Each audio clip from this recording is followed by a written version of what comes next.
ನಮಸ್ಕಾರ ಸ್ನೇಹಿತರೆ, ಕರ್ನಾಟಕ ಮ್ಯಾಟರ್ಸ್ಗೆ ಮತ್ತೊಮ್ಮೆ ಸ್ವಾಗತ. ಭಾರತದ ಅತಿದೊಡ್ಡ ಮತ್ತು ಅತ್ಯಂತ ವಿಶ್ವಾಸಾರ್ಹ ಬ್ರ್ಯಾಂಡ್ ಅಂದರೆ ಅದು ಟಾಟಾ. ಆದರೆ ರತನ್ ಟಾಟಾ ಅವರ ನಿಧನದ ನಂತರ ಟಾಟಾ ಗ್ರೂಪ್ನಲ್ಲಿ ಎಲ್ಲವೂ ಸರಿಯಿಲ್ವಾ? ಬಾಂಬೆ ಹೌಸ್ನಲ್ಲಿ ಮತ್ತೆ ಆಂತರಿಕ ಶೀತಲ ಸಮರ ಶುರುವಾಯಿತಾ? ಹೌದು, ಹೀಗೊಂದು ಪ್ರಶ್ನೆ ಈಗ ಹುಟ್ಟುಕೊಂಡಿದೆ. ಟಾಟಾ ಗ್ರೂಪ್ನ ಭವಿಷ್ಯವನ್ನೇ ಬದಲಿಸಬಲ್ಲ ಒಂದು ದೊಡ್ಡ ಬೋರ್ಡ್ ಮೀಟಿಂಗ್ ಇದೀಗ ದಿಢೀರ್ ಅಂತ ರದ್ದಾಗಿದೆ. ಟಾಟಾ ಸನ್ಸ್ನ ಹಾಲಿ ಚೇರ್ಮನ್ ಎನ್ ಚಂದ್ರಶೇಖರನ್ ಅವರ 3ನೇ ಅವಧಿಯ ಮರು ನೇಮಕಕ್ಕೆ ಸದ್ಯಕ್ಕೆ ಬ್ರೇಕ್ ಬಿದ್ದಿದೆ. ಅಷ್ಟಕ್ಕೂ ಈ ಮೀಟಿಂಗ್ನಲ್ಲಿ ಆಗಿದ್ದೇನು? ಟಾಟಾ ಟ್ರಸ್ಟ್ನ ನೂತನ ಚೇರ್ಮನ್ ನೋಯೆಲ್ ಟಾಟಾ ಚಂದ್ರಶೇಖರನ್ ಮುಂದಿಟ್ಟ ಆ 4 ಕಠಿಣ ಷರತ್ತುಗಳೇನು? ಟಾಟಾ ಸಾಮ್ರಾಜ್ಯದೊಳಗೆ ನಡೀತಾ ಇರೋ ಬಣ ರಾಜಕೀಯದ ಅಸಲಿ ಕಥೆ ಏನು? ಇಂದಿನ ವಿಡಿಯೋದಲ್ಲಿ ಇದರ ಕಂಪ್ಲೀಟ್ ಡೀಟೇಲ್ಸ್ ನೋಡೋಣ. ವಿಡಿಯೋ ಶುರು ಮಾಡೋದಕ್ಕೂ ಮೊದಲು ನೀವಿನ್ನೂ ನಮ್ಮ ಚಾನಲ್ಗೆ ಸಬ್ಸ್ಕ್ರೈಬ್ ಆಗಿಲ್ಲ ಅಂದರೆ ಈಗಲೇ ಸಬ್ಸ್ಕ್ರೈಬ್ ಆಗಿ ಬೆಲ್ ಐಕಾನ್ ಪ್ರೆಸ್ ಮಾಡಿ. ಸ್ನೇಹಿತರೆ, ಟಾಟಾ ಗ್ರೂಪ್ನ ಮುಖ್ಯಸ್ಥ ಅಥವಾ ಟಾಟಾ ಸನ್ಸ್ ಚೇರ್ಮನ್ ಆಗಿ ಎನ್ ಚಂದ್ರಶೇಖರನ್ ಅವರು 2017ರಿಂದ ಅತ್ಯುತ್ತಮವಾಗಿ ಕೆಲಸ ಮಾಡಿಕೊಂಡು ಬರ್ತಿದ್ದಾರೆ. ಅವರ ಈಗಿನ ಅಧಿಕಾರಾವಧಿ 2027ರ ಫೆಬ್ರವರಿಗೆ ಮುಗಿಯಲಿದೆ. ನಿಯಮಗಳ ಪ್ರಕಾರ 65 ವರ್ಷ ಮೇಲ್ಪಟ್ಟವರು ಈ ಹುದ್ದೆಯಲ್ಲಿ ಮುಂದುವರಿಯುವಂತಿಲ್ಲ. ಆದರೆ ಚಂದ್ರಶೇಖರನ್ ಅವರ ಸಾಧನೆಯನ್ನು ಪರಿಗಣಿಸಿ ಅವರಿಗೆ ವಿಶೇಷ ರಿಯಾಯಿತಿ ನೀಡಿ 3ನೇ ಬಾರಿಗೆ ಅಂದರೆ 2032ರವರೆಗೆ ಚೇರ್ಮನ್ ಆಗಿ ಮುಂದುವರಿಸಲು ತೀರ್ಮಾನಿಸಲಾಗಿತ್ತು.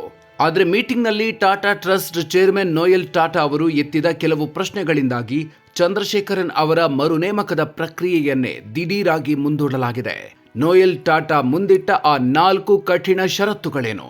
ಬೋರ್ಡ್ ಮೀಟಿಂಗ್ನಲ್ಲಿ ನೋಯೆಲ್ ಟಾಟಾ ಅವರು ಚಂದ್ರಶೇಖರನ್ ಅವರ ಬೆಂಬಲಕ್ಕೆ ನಿಲ್ಲುವ ಬದಲು ಟಾಟಾ ಗ್ರೂಪ್ನ ಇತ್ತೀಚಿನ ಬಿಸ್ನೆಸ್ಗಳ ಬಗ್ಗೆ ತೀವ್ರ ಕಳವಳ ವ್ಯಕ್ತಪಡಿಸಿದ್ದಾರೆ. ಮರು ನೇಮಕಕ್ಕೂ ಮುನ್ನ ಚಂದ್ರಶೇಖರನ್ ಅವರು ಈ 4 ಷರತ್ತುಗಳಿಗೆ ಲಿಖಿತ ಭರವಸೆ ನೀಡಬೇಕು ಅಂತ ಪಟ್ಟು ಹಿಡಿದಿದ್ದಾರೆ. ಇದರಲ್ಲಿ ಮೊದಲನೇ ಷರತ್ತು, ಟಾಟಾ ಸನ್ಸ್ ಲಿಸ್ಟಿಂಗ್ ಆಗಬಾರ್ದು. RBI ನಿಯಮಗಳ ಪ್ರಕಾರ ಟಾಟಾ ಸನ್ಸ್ ಷೇರುಪೇಟೆಯಲ್ಲಿ ಲಿಸ್ಟ್ ಆಗಬೇಕಿದೆ. ಆದರೆ ಯಾವುದೇ ಕಾರಣಕ್ಕೂ ಟಾಟಾ ಸನ್ಸ್ ಷೇರುಪೇಟೆಗೆ ಎಂಟ್ರಿ ಕೊಡಬಾರದು, ಅಂದರೆ ಅನ್ಲಿಸ್ಟೆಡ್ ಆಗಿಯೇ ಇರಬೇಕು ಅನ್ನೋದು ಮೊದಲ ಷರತ್ತು. ಎರಡನೆಯದ್ದು, ಸಾಲ ಮುಕ್ತ ಕಂಪನಿ. ಟಾಟಾ ಸನ್ಸ್ ಕಂಪನಿಯ ಮೇಲೆ ಯಾವುದೇ ರೀತಿಯ ಸಾಲ ಇರಬಾರ್ದು ಅಂತ ನೋಯೆಲ್ ಟಾಟಾ ಕಂಡೀಷನ್ ಹಾಕಿದ್ದಾರೆ. ಮೂರನೆಯದ್ದು, ಹಣದ ಪೋಲಿಗೆ ಬ್ರೇಕ್. ಹೈ ರಿಸ್ಕ್ ಇರುವ ಹೊಸ ಪ್ರಾಜೆಕ್ಟ್ಗಳಿಗೆ ಮನಬಂದಂತೆ ಬಂಡವಾಳ ಸುರಿದು ಕಂಪನಿಯ ಬೊಕ್ಕಸವನ್ನು ಖಾಲಿ ಮಾಡಬಾರ್ದು ಅಂತ ತಾಕೀತು ಮಾಡಿದ್ದಾರೆ. ನಾಲ್ಕನೆಯದ್ದು, ನಷ್ಟಕ್ಕೆ ಕಡಿವಾಣ. ಟಾಟಾ ಗ್ರೂಪ್ ಇತ್ತೀಚೆಗೆ ಖರೀದಿಸಿದ ಏರ್ ಇಂಡಿಯಾ, ಬಿಗ್ ಬಾಸ್ಕೆಟ್ ಹಾಗೂ ಟಾಟಾ ನ್ಯೂನಂತ ಕಂಪನಿಗಳು ಭಾರಿ ನಷ್ಟದಲ್ಲಿವೆ. ಈ ನಷ್ಟವನ್ನು ತಕ್ಷಣವೇ ಕಂಟ್ರೋಲ್ ಮಾಡಬೇಕು ಅಂತ ನೋಯೆಲ್ ಟಾಟಾ ಷರತ್ತು ಹಾಕಿದ್ದಾರೆ. ಬಣ ಬಡಿದಾಟದ ಬಳಿಕ ಹೊಸ ತಿಕ್ಕಾಟ.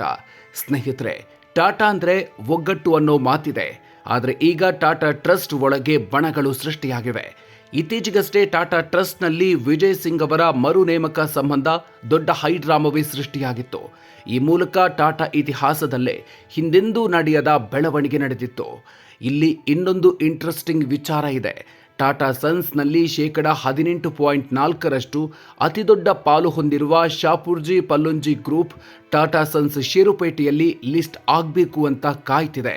ಲಿಸ್ಟ್ ಆದರೆ ತಮ್ಮ ಷೇರುಗಳನ್ನು ಮಾರಿ ತಮ್ಮ ಮೇಲಿರುವ ಸಾವಿರಾರು ಕೋಟಿ ಸಾಲ ತೀರಿಸಬಹುದು ಅನ್ನೋದು ಇವರ ಲೆಕ್ಕಾಚಾರ.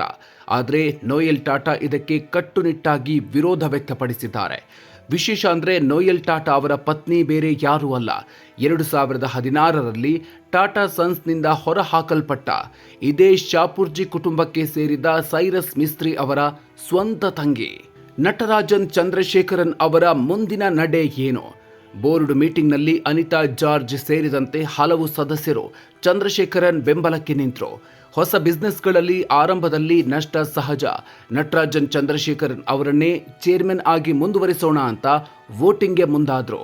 ಆದರೆ ಪರಿಸ್ಥಿತಿಯ ಗಂಭೀರತೆ ಅರಿತ ಎನ್ ಚಂದ್ರಶೇಖರನ್ ಟಾಟಾ ಸನ್ಸ್ ಮತ್ತು ಟಾಟಾ ಟ್ರಸ್ಟ್ ಒಗ್ಗಟ್ಟಾಗಿ ಕೆಲಸ ಮಾಡಿದ್ರೆ ಮಾತ್ರ ಈ ಸಂಸ್ಥೆ ಉಳಿಯೋಕೆ ಸಾಧ್ಯ. ನಮ್ಮ ನಡುವೆ ಭಿನ್ನಾಭಿಪ್ರಾಯ ಬೇಡ, ದಯವಿಟ್ಟು ನನ್ನ ಮರು ನೇಮಕದ ನಿರ್ಧಾರವನ್ನ ಸದ್ಯಕ್ಕೆ ಮುಂದೂಡಿ ಅಂತ ತಾವೇ ಖುದ್ದಾಗಿ ಮನವಿ ಮಾಡಿದ್ರು. ಮೀಟಿಂಗ್ ಬಳಿಕ ಮಾಧ್ಯಮಗಳಿಗೆ ಪ್ರತಿಕ್ರಿಯಿಸಿದ ಅವರು ಟಾಟಾ ಗ್ರೂಪ್ನ ಕಾರ್ಯವೈಖರಿಯಲ್ಲಿ ಯಾವುದೇ ಬದಲಾವಣೆ ಇಲ್ಲ ಅಂತ ಸ್ಪಷ್ಟಪಡಿಸಿದ್ದಾರೆ. ಒಟ್ಟಿನಲ್ಲಿ ರತನ್ ಟಾಟಾ ಅವರಂಥ ಮೇರು ನಾಯಕನ ಅನುಪಸ್ಥಿತಿ ಬಾಂಬೆ ಹೌಸ್ನಲ್ಲಿ ಈಗ ಎದ್ದು ಕಾಣ್ತಿದೆ. ತಮ್ಮ ನೈತಿಕ ಮೌಲ್ಯಗಳಿಗೆ ಹೆಸರುವಾಸಿಯಾದ ಟಾಟಾ ಗ್ರೂಪ್ ಈ ಆಂತರಿಕ ಬಿಕ್ಕಟ್ಟನ್ನು ಹೇಗೆ ಬಗೆಹರಿಸಿಕೊಳ್ಳುತ್ತೆ ಅನ್ನೋದನ್ನು ಕಾದು ನೋಡಬೇಕಿದೆ. ಸ್ನೇಹಿತರೆ, ಟಾಟಾ ಗ್ರೂಪ್ನಲ್ಲಿ ನಡೀತಾ ಇರುವ ಈ ಬೆಳವಣಿಗೆಗಳ ಬಗ್ಗೆ ನಿಮ್ಮ ಅನಿಸಿಕೆ ಏನು? ನಷ್ಟದಲ್ಲಿರುವ ಏರ್ ಇಂಡಿಯಾದಂಥ ಕಂಪನಿಗಳ ಬಗ್ಗೆ ನೋಯಲ್ ಟಾಟಾ ಕೇಳಿರುವ ಪ್ರಶ್ನೆಗಳು ಸರಿಯಾಗಿವೆಯಾ? ಕಾಮೆಂಟ್ ಬಾಕ್ಸ್ನಲ್ಲಿ ತಪ್ಪದೇ ತಿಳಿಸಿ. ಈ ವಿಡಿಯೋ ಇಷ್ಟ ಆಗಿದ್ರೆ ಲೈಕ್ ಮಾಡಿ, ಶೇರ್ ಮಾಡಿ. ಮುಂದಿನ ವಿಡಿಯೋದಲ್ಲಿ ಮತ್ತೆ ಸಿಗೋಣ. ಅಲ್ಲಿವರೆಗೂ ನಮಸ್ಕಾರ.